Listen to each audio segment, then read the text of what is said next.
The scalpel trembled in his gloved hand, its steel edge catching the sterile light of the operating theater. Below him, the patient's single visible eye widened with a terror that had nothing to do with anesthesia. The steady, electronic beep of the heart monitor began to stutter, a sound that turned the room's clinical chill into something ancient and wrong. A coppery metallic scent bloomed in the air, sharp and thick, the smell of blood, but amplified, as if the very walls were bleeding. His breath hitched, the filtered air of his mask suddenly feeling thin and useless. Something was in the room with them, not a shadow, but a pressure.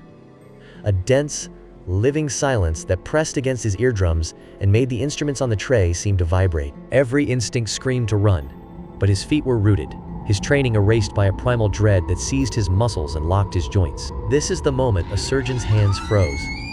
Not from doubt, but from the paralyzing certainty that he was no longer the one in control. It wasn't due to some surgical complication, nor was it a hemorrhage. The cause was far more unsettling. The man on my table, under the deepest anesthesia possible, just whispered a name, my sister's name. My sister Laura was the light, the kind of person who remembered your coffee order and sent you memes exactly when you needed them. Her laughter was a sound I thought I'd hear forever. Then he said the words that would haunt every memory.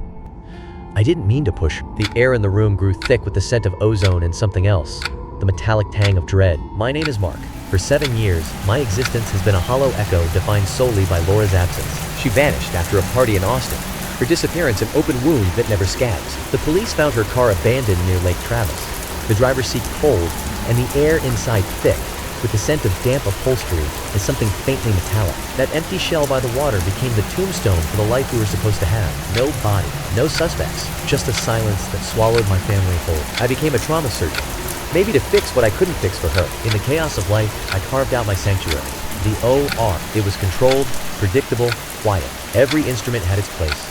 Every procedure followed a precise rhythm. Then came that Tuesday morning. The order I knew shattered in an instant. The name, David Reed, glowed on my screen, highlighted like a warning. My scheduled case, David Reed, 42, ruptured appendix, supposedly routine, but the air in the corridor tasted of ozone, an old antiseptic, thick and metallic. Somewhere, a single drop of water struck concrete, the sound echoing in the unnatural quiet. I'd met him briefly during pre-op, a pleasant contractor from Dallas. He wore a nervous smile and admitted he was terrified of hospitals. The antiseptic scent couldn't mask the underlying odor of damp concrete and stale air. His hands trembled slightly against the crisp sheets, the fabric rasping with each movement. That forced cheerfulness in his voice couldn't hide the primal dread beneath. I assured him he was in good hands, not realizing whose hands I was truly in. In the operating room, the monitor's rhythmic beep was the only sound cutting through the antiseptic air. David lay prepped and anesthetized, his chest rising in shallow, mechanical breaths. The scent of ozone and sterile alcohol hung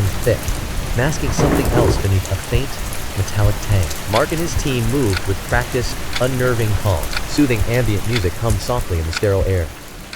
Mark's standard operating procedure. We began. Music on low, the usual ritual. It's a delicate, chilling dance, and we were locked in its rhythm. About 20 minutes into the procedure, David began to mumble under the anesthesia. A low, slurry murmur seeped from his lips, barely audible over the ambient hum of medical equipment. This wasn't unusual. Patients often speak nonsense while under, but the cadence felt wrong, too deliberate. The words carried a strange weight, like something ancient and cold pressing through the veil of sedation. I dismissed the dream logic, forcing my attention to the field. Then, the music track ended. In the stark, sudden silence between songs, his words became crystal clear. A metallic scent, like ozone, filled the air as the last note faded. Only the monitor's rhythmic beep and a slurred, guilt-ridden voice filled the sterile air. David had too much. We argued. She just wouldn't listen. Above his surgical mask, Mark's eyes locked in place. The cold steel in his hand hovered, motionless. He shot a glance at the anesthesiologist, who offered only the faintest, most indifferent shrug. Narrator. A sudden, hollow lightness bloomed inside my skull. A cold sweat bloomed beneath my hospital gown, damp and clammy against my skin. It was just a fragment of memory, a drunken argument echoing in the dark. It could have been anyone's voice, but the air in the room grew thick with the scent of ozone and old fear. Then David's trembling voiceover cut through, slipped on the wet rocks. I just pushed back against her. Laura, I just pushed. The air around me grew thick, with the metallic scent of iron clinging to the back of my throat. A cold, damp sensation seeped through my clothes as if the room itself was weakened. Every muscle locked, paralyzed not by fear, but by a deep, primal understanding of what I had done. The steady beat of the heart monitor faltered, then quickened.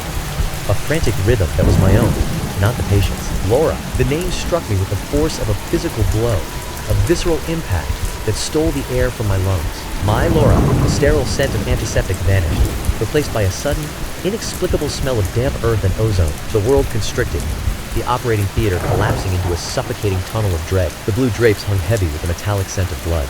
The man's body lay open by the confession. David's weeping voice crackled through the recording, describing the unnatural quiet that followed the fall. He whispered about staging the scene.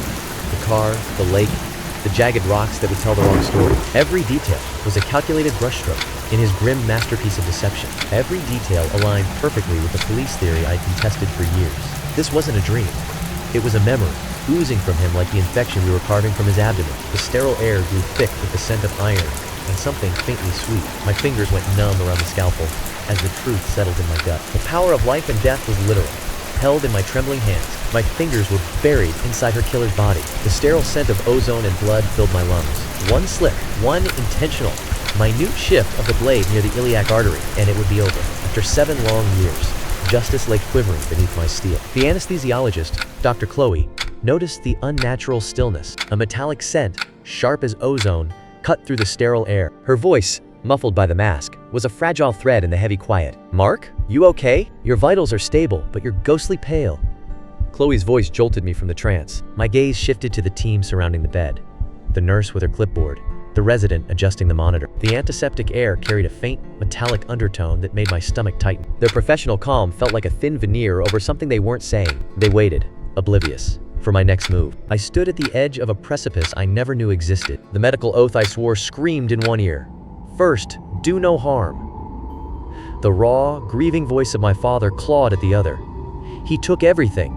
This man, breathing shallowly on the table, was my patient. The sterile scent of antiseptic now carried the iron tang of vengeance. My own breath hitched, suspended between duty and a dark, consuming hunger for recompense. He was also a monster. For the next 40 minutes, I had to become his savior. My hands moved with clinical precision through the procedure, muscle memory taking over. But my mind was screaming, a primal dread taking hold as the scent of ozone and iron filled the air. Every second stretched into an eternity, the only sounds being the drip of sweat and my own ragged breath. It was the longest hour of my life. My hands moved on autopilot, stitching and sealing while his confession looped endlessly in my mind. I cleansed the infection from his flesh as the stench of his secret, sickly sweet decay mingled with metallic dread permeated the sterile room. Each suture felt like sealing a tomb, my movements precise yet detached, while the weight of his words settled like a physical presence in the air. As the last surgical light flickered off, Mark stood alone in the hollowed-out silence of the OR. The scent of antiseptic and iron clung to the air as he slid down the cool tiled wall,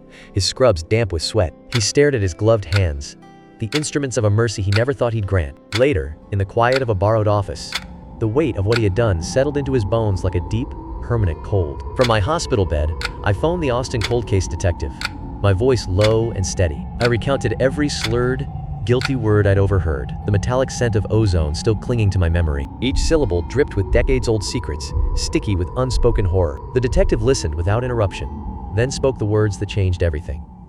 They were reopening the case. 2 weeks later, after recovering from my surgery, David Reed was arrested. Forensics re-examined his old truck, finding traces of Laura's hair and soil from the lakeshore. The confession under anesthesia wasn't admissible, but it shattered the case wide open. He was convicted. My family finally got closure, but not peace, because I have to live with a different truth. I look at these hands, and I don't know what they are anymore. They are the hands that stitched up the monster who broke my world. The memory clings to my skin like a cold, oily film. These are the hands that denied me my vengeance. These are the hands that, for one blinding moment, ached to become the weapon. The metallic scent of ozone and old iron hangs thick in the air, a phantom residue of what could have been. They tell me I did the right thing, the ethical thing, that I'm a hero for upholding my oath. But the cold, damp weight of that choice has settled in my bones, and the whispers of what I left undone scratch incessantly at the edges of my mind. But when I close my eyes at night, I'm back in that OR. The music has stopped, replaced by a thick, metallic scent hanging in the air. His voice echoes, not from memory, but from the empty space beside me, and I see my scalpel in my hand,